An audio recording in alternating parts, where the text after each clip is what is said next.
Salut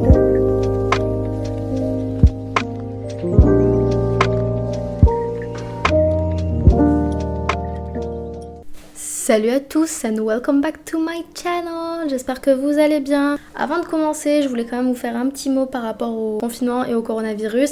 J'espère que vous le vivez bien, j'espère que ça se passe bien pour vous, que vous êtes en bonne santé. Je sais que c'est compliqué en ce moment, mais restez chez vous, ça va aller, on va s'en sortir.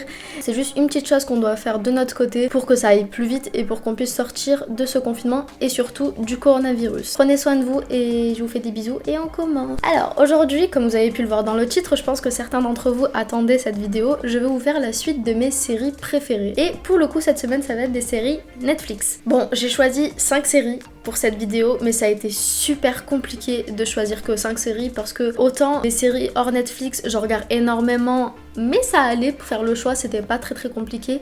Mais pour Netflix, les gars, ça a été un bordel parce que j'aime beaucoup trop les séries Netflix. C'est un truc de dingue, ces séries me font kiffer de ouf. Alors, je ne parlerai pas des séries comme La Casa de Papel, Stranger Things ou encore 13 Reasons Why parce que je pense que c'est des séries dont on a assez parlé.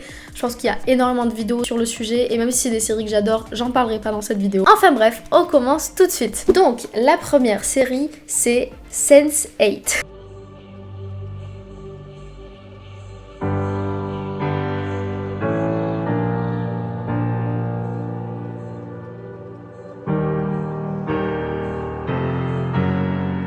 Je pense que les plus jeunes d'entre vous doivent pas connaître cette série. Si vous n'avez pas vu cette série, quittez cette vidéo et allez la regarder. Enfin non, attendez quand même, quittez pas trop la vidéo maintenant. Regardez la vidéo jusqu'à la fin et ensuite, let's go, regardez Sense8. De toute façon, avec le confinement, vous avez que ça à faire. Cette série vaut 1000 fois le retour. Sans exagération. C'est une série qui parle à tout le monde, qui est très tournée LGBT+. C'est une série très humaine qui prône l'amour. Beaucoup d'amour, ouais, vraiment beaucoup. Peut-être même un petit peu trop. Alors, pour ceux qui ont vu la série, vous savez exactement de quoi je parle. Pour les autres, je vous laisse découvrir la série. Sauf les gosses. Ouais, les gosses, regardez pas cette série. C'est clairement pas une série adaptée aux plus jeunes. Mais pour ceux qui sont en âge de regarder des séries tournées sexe, je vous la conseille. Alors, non pas que je sois une grosse perverse, hein, mais au-delà de ça, la série vous transporte dans un monde vraiment génial et juste magnifique. Au sens propre du terme, dans le sens où les images de cette série sont juste génialissimes. D'ailleurs, pour la petite anecdote, la série a été tournée dans 9 villes situées dans 8 pays différents, si je me trompe pas. Aux États-Unis, en Allemagne, en Corée du Sud, en Inde et dans plein d'autres pays. J'ai été réellement en admiration devant la qualité visuelle de la série. D'ailleurs, je pense que vous pouvez le voir rien qu'au générique. La deuxième anecdote sur la série, c'est que toutes les scènes de combat où les personnages s'interchangent, etc., sont toutes tournées sans fond vert. Bref, les créateurs de cette série sont des génies et ils ont réellement toute mon admiration. Et pour ceux que ça intéresse, ils ont sorti un documentaire Netflix sur la série, sur le backstage, un peu de comment ils ont préparé la série et c'est juste une pépite. Franchement, je vous conseille de la voir. Bon, je vous conseille quand même d'aller voir d'abord la série et ensuite le documentaire pour pas vous faire spoil, mais le documentaire vaut également le détour. Pour en revenir à la partie sexe de la série,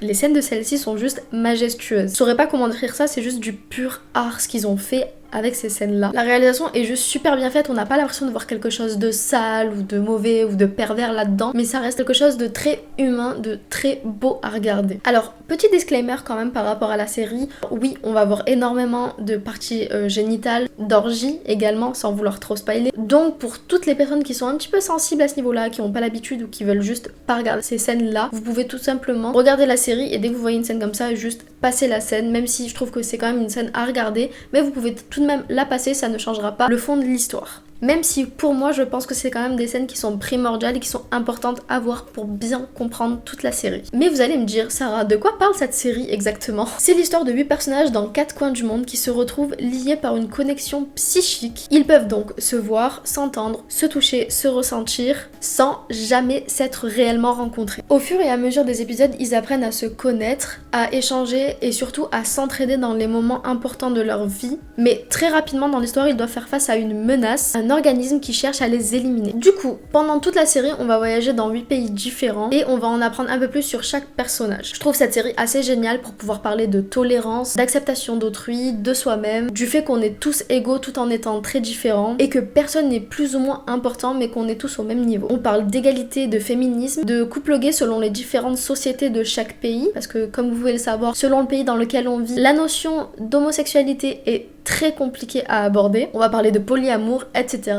etc. Bref, je vais pas en parler pendant des heures. En tout cas, je vous conseille réellement de regarder cette série. Elle est géniale. Et même si parfois elle peut paraître un petit peu longue, parce que les épisodes sont assez longs, ils durent environ 1 heure, restez jusqu'au bout, ça vaut réellement le détour. Le seul point négatif de la série, c'est qu'elle ne comporte que 2 saisons. Netflix a décidé de l'annuler, pas parce qu'elle n'avait pas assez d'audience, mais tout simplement pour une question de budget. Parce que c'est une série qui, justement, parce qu'elle ne demande pas de fond vert et qu'elle est tournée dans différents pays, demande un budget colossal. Mais on a quand même eu droit à un épisode spécial après la fin de la saison 2 grâce aux fans qui ont signé une pétition pour pouvoir mettre un point final à l'histoire parce que la fin de la saison 2 était tout simplement pas une vraie fin. Bref, passons à la deuxième série. Et pour le coup, on va rester sur le thème de la sexualité pour celle-là également. Car il s'agit de Sex Education.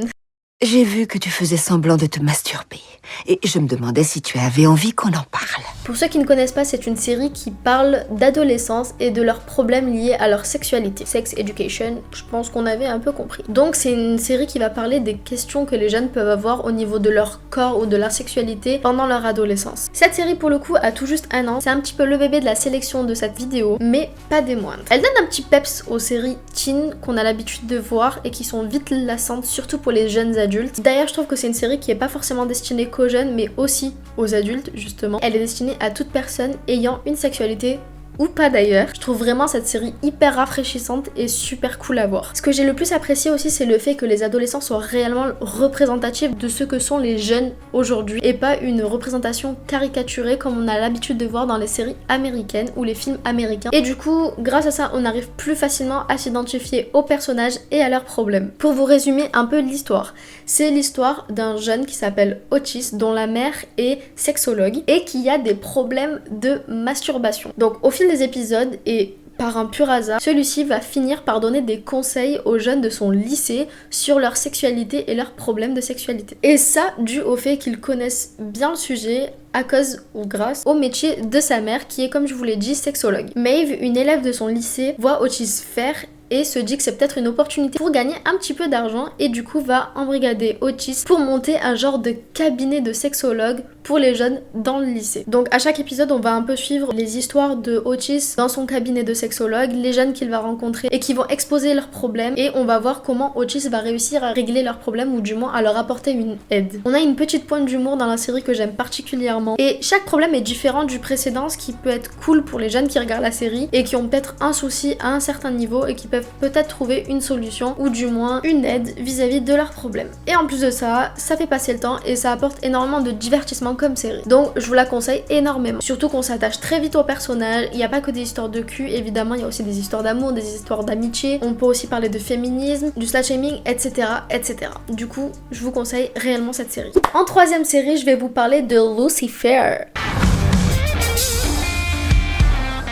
People like to tell me things as deep, dark, naughty little desires. Bon, je sais, Lucifer de base n'est pas une série Netflix, mais Netflix a racheté les droits pour pouvoir continuer la série et évidemment on les remercie énormément parce que cette série est juste géniale. Cette série parle, comme son nom l'indique, de Lucifer Morningstar, aka Satan le diable. Il a donc décidé de déserter les enfers parce que ça le saoulait et de venir passer des vacances sur Terre à Las Vegas. Évidemment. On retrouve ce personnage en tant que propriétaire d'un club nommé le Luxe. Pas très étonnant venant du diable, vous me direz. Et il va faire la rencontre de Chloé Decker, qui est une policière avec qui il va faire équipe durant toute la série. Il va réussir à collaborer avec cette policière grâce à son pouvoir de seigneur des enfers qui lui permet de savoir exactement ce que veulent les personnes. Néanmoins, on apprend au bout de quelques épisodes que seul le sergent Chloé Decker arrive à passer outre son pouvoir de manipulation. Et du coup, ça va un petit peu intriguer notre personnage principal qui va essayer de comprendre pourquoi Chloé Decker est insensible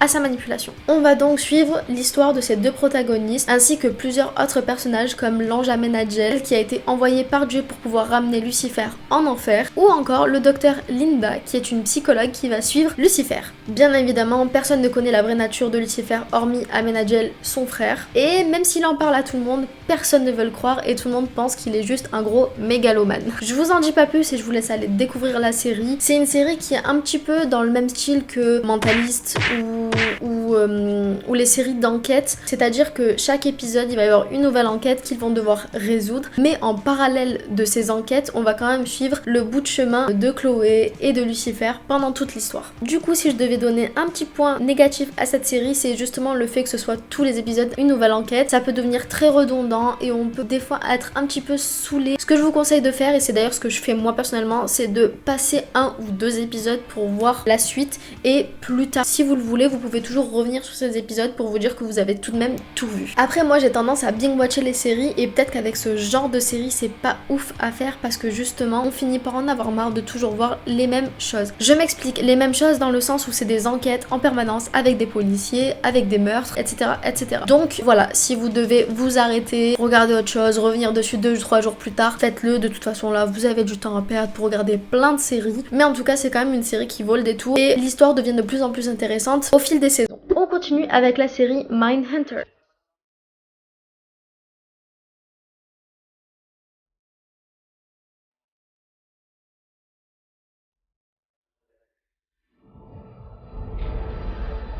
Vous savez, il y en a plein d'autres comme moi.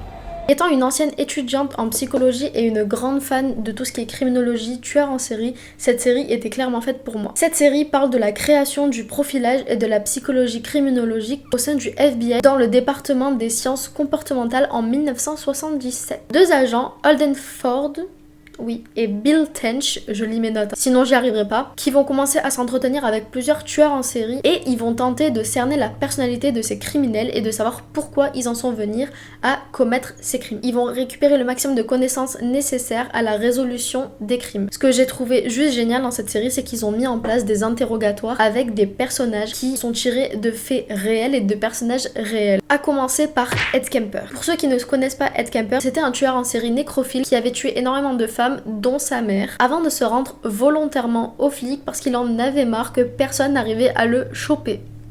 Ok.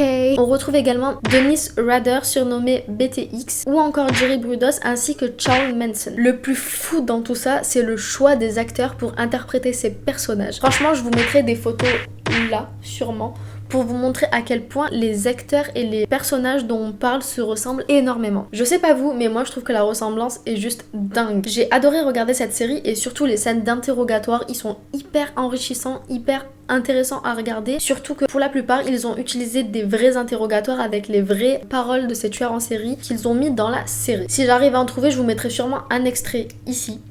What kind of trap are you talking about?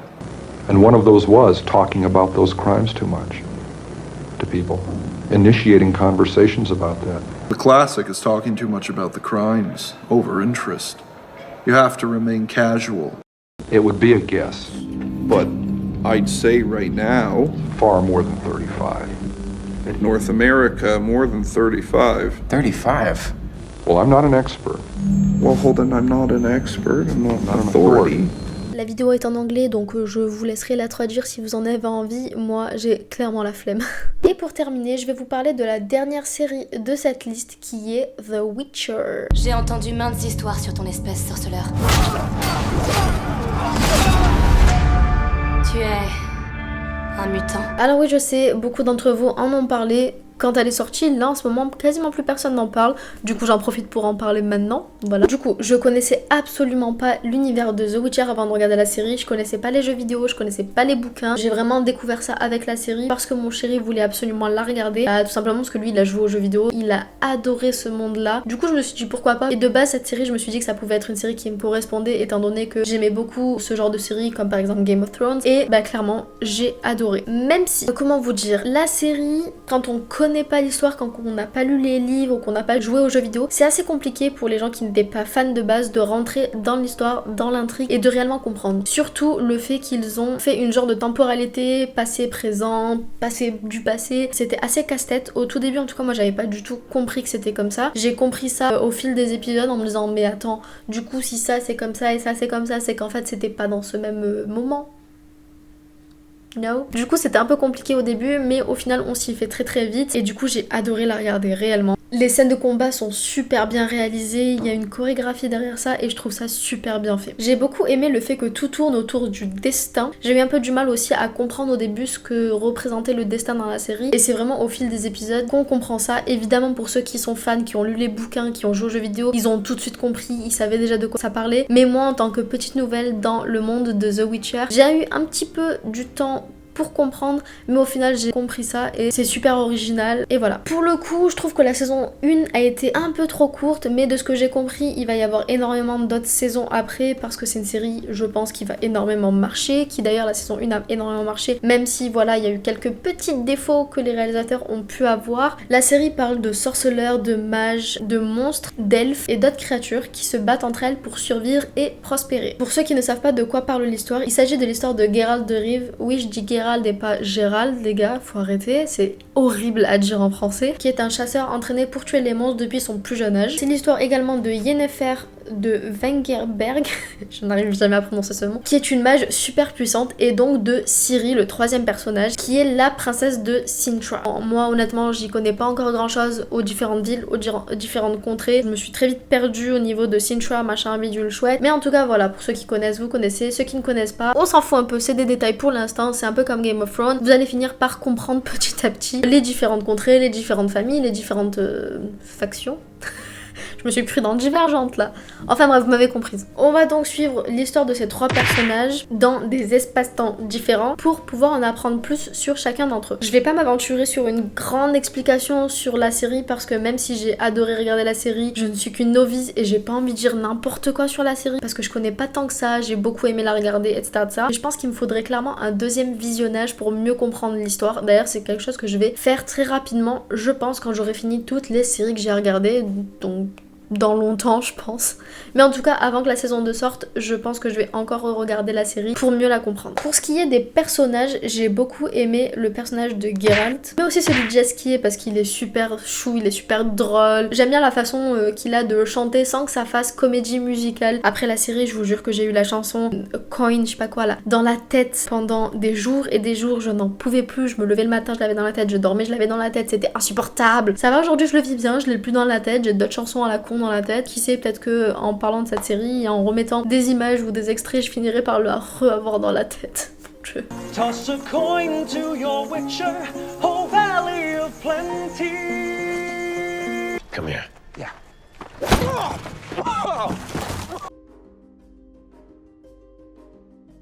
Ça m'a fait super plaisir de vous parler de mes séries préférées Netflix, même si ça me saoule de pas avoir pu parler d'autres séries qui m'intéressent. Du coup, je ferai peut-être une deuxième partie sur cette vidéo. Dites-moi en commentaire si ça vous intéresse. Prenez soin de vous, prenez soin de votre santé. Et voilà, je vous retrouve la semaine prochaine pour une autre vidéo. Bisous! Ooh,